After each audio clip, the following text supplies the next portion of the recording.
Aaron Donald back in the Steel City? Could it actually happen? And we dive back into the mailbag because one of you guys dropped a good question in the comments that is going to be made into our second topic for the day. Big Deke news. But before we start talking AD and the mailbag question, one piece of news that's been making the rounds a lot today was that ESPN article that named Minkah Fitzpatrick the best safety in the league. And this one's done annually by Jeremy Fowler, where he interviews like scouts, coaches, and I believe GMs, maybe some executives too from around the league. And they give their takes on each position group, give their rankings and whatnot. And Minkah just so happened to be number one. My only response is this. It's about damn time. But now let's delve into these AD trade rumors. Correct me if I'm wrong, but haven't we been there, done that earlier this offseason? Swear I made a video like 2-3 months ago around free agency questioning whether or not the Steelers should trade for AD.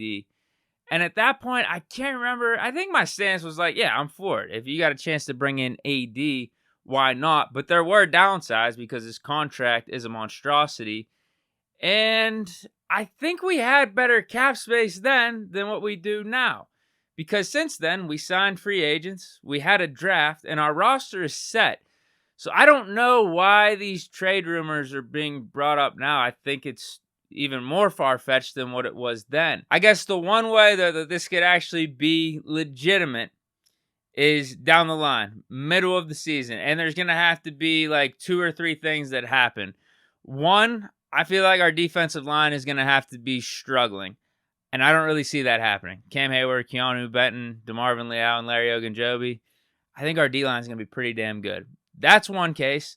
The second thing is the Rams have to be sucking, which could very well happen. If you look at their roster outside of their big three, it looks pretty bad. Now, don't overlook Sean McVay. I think he could put on a coaching clinic and keep this team relevant, like around 500, but I don't think they're going to do any real damage. But if they get off to a really slow start, I think they will consider trading some of their top assets like Cooper Kupp, Matt Stafford, and Aaron Donald. So those 2 things have to occur, but then also the Rams are going to have to keep a good portion of Aaron Donald's contract because it's like 20 plus million for 2023, and I think it jumps up to like 32 million. I'm talking about his cap hit for 2024, and that's just something the Steelers aren't going to be able to afford. And I don't know if it would be the wisest thing to take on, considering I think Aaron Donald will be like 33 going into next season. He's still going to be able to ball. Obviously, he's going to be a Pro Bowler, All-Pro, but you can't be leveraging your future up for a trade like this, especially if your team's already doing good. Like going back to my first point, I feel like our defensive line is going to be fine. I feel like our defense as a whole is going to be fine. I feel like our team as a whole is going to be fine. We're going to be a good team this year. So I don't think this is really going to be in play unless those 3 things happen middle of the regular season. And now finally, what you've all been waiting for, the mailbag question. This one is from @cgram9727. Question. Can you explain why you think CA3 won't turn out like Dre Archer did? Okay, so you guys remember Dre Archer, right? He came out of Kent State. Steelers drafted him in the 3rd round of the 2014 draft.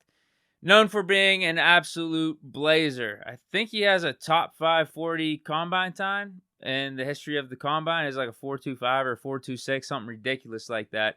So the Steelers drafted him in hopes of him being like this playmaker dude. Just get him the ball in space. He's going to make things happen. Unfortunately, the thing with him was he was positionless because he was listed as a running back in college. But if you look at his frame, you're like, there's no way this is going to translate into the league if you're that small for being a running back. So we thought about putting him at receiver, but neither really worked out. That was the problem with Dre Archer. Like, we tried him at running back sometimes, couldn't really run in between the tackles because of his small frame. But then at receiver, wasn't really that amazing of a route runner, wasn't a technician at that position. Actually played more running back at Kent State. So to put it simply, why I don't think Calvin Austin will be like Dre Archer, and I guess for context, why the person asking this question is comparing the two, if you look at the two and their height, weight, and then like being known for the speed, they're very comparable. But with Calvin Austin, he is a receiver. Like, you watch his stuff in college, he is a really good route runner. Like, I think there are reasons he's getting compared to Tyreek Hill in a way. Now, obviously, I'm not trying to put those expectations on him completely, but he can run routes. Like, he's a actual good receiver. You look at the stats at college: 2 1,000-yard seasons in his junior senior year, 11 touchdowns in his junior year, 8 touchdowns in his senior year. Like, this guy can play receiver. Like, there's no doubt about his position in the NFL. Whereas with Dre Archer, yeah, we were just trying to move him all over the place. He was positionless, and that's why he's out of the league. So, no, I don't think Calvin Austin is going to end up like Dre Archer.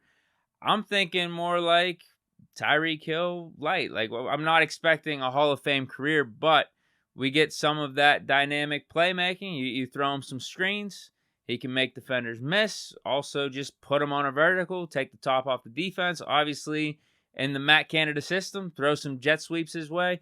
He's not going to be in the backfield. At least, I don't think so. I mean, that's become kind of popular over the last like 4 or 5 years with receivers like a Deebo Samuel. I mean, Tyreek Hill's even played in the backfield too.